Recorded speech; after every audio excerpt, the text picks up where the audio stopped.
ನಿಮ್ಮ ಹಳೆಯ ಚಿನ್ನದ ಒಡವೆನ ಅಧಿಕ ಬೆಲೆಗೆ ಮಾರಬೇಕೆ? ಆಟಿಕಾಗೆ ಕಾಲ್ ಮಾಡಿ 8880 ಅಟ್ಟಿಕಾ ಗೋಲ್ಡ್ ಕಂಪನಿ. ದೆಹಲಿಯ ಬಳಿಕ ಬೆಂಗಳೂರಿನಲ್ಲೂ ಕೂಡ ಕಾಕ್ರೋಚ್ ಅಬ್ಬರ ಜೋರಾಗಿದೆ. ಫ್ರೀಡಂ ಪಾರ್ಕ್ ನಲ್ಲಿ ಕಾಕ್ರೋಚ್ ಜನತಾ ಪಾರ್ಟಿ ಪ್ರೊಟೆಸ್ಟ್ ಮಾಡೋದ್ರ ಮೂಲಕ ಕೆಲ ಬೇಡಿಕೆಗಳನ್ನ ಇಟ್ಟಿದೆ. ನೀಟ್ ಪರೀಕ್ಷೆ ಅಕ್ರಮ ಖಂಡಿಸಿ ಬೃಹತ್ ಪ್ರತಿಭಟನೆ ಮಾಡಲಾಗಿದೆ. ಪ್ರತಿಭಟನೆಯಲ್ಲಿ ನಟ ಪ್ರಕಾಶ್ ರಾಜ್ ಕೂಡ ಭಾಗಿಯಾಗಿರೋದು.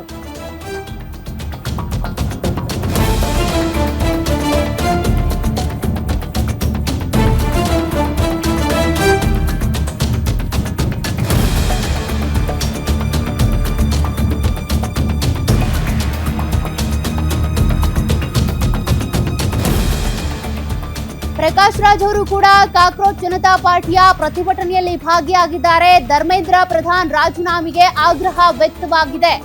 ಈ ಹಿಂದೆ ದೆಹಲಿಯಲ್ಲೂ ಕೂಡ ಪ್ರತಿಭಟನೆ ಮಾಡೋದ್ರ ಮೂಲಕ ಜೊತೆಗೆ ಅಂಬೇಡ್ಕರ್ ಫೋಟೋವನ್ನ ಹಿಡಿದು ಕಾಕ್ರೋಚ್ ಜನತಾ ಪಾರ್ಟಿಯ ಸಂಸ್ಥಾಪಕ ಆಗಿರುವಂತ ಅಭಿಜಿತ್ ದೀಪ್ಗೆ ಏನಿದ್ದಾರೆ ಆಕ್ರೋಶ ವ್ಯಕ್ತಪಡಿಸಿದ್ರು.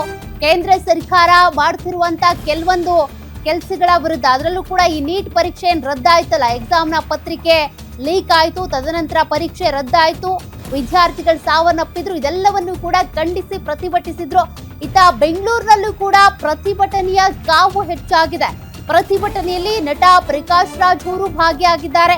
ಕೇಂದ್ರ ಶಿಕ್ಷಣ ಸಚಿವ ಧರ್ಮೇಂದ್ರ ಪ್ರಧಾನ್ ರಾಜೀನಾಮೆಗೆ ಆಗ್ರಹ ಕೇಳಿಬಂದಿದೆ.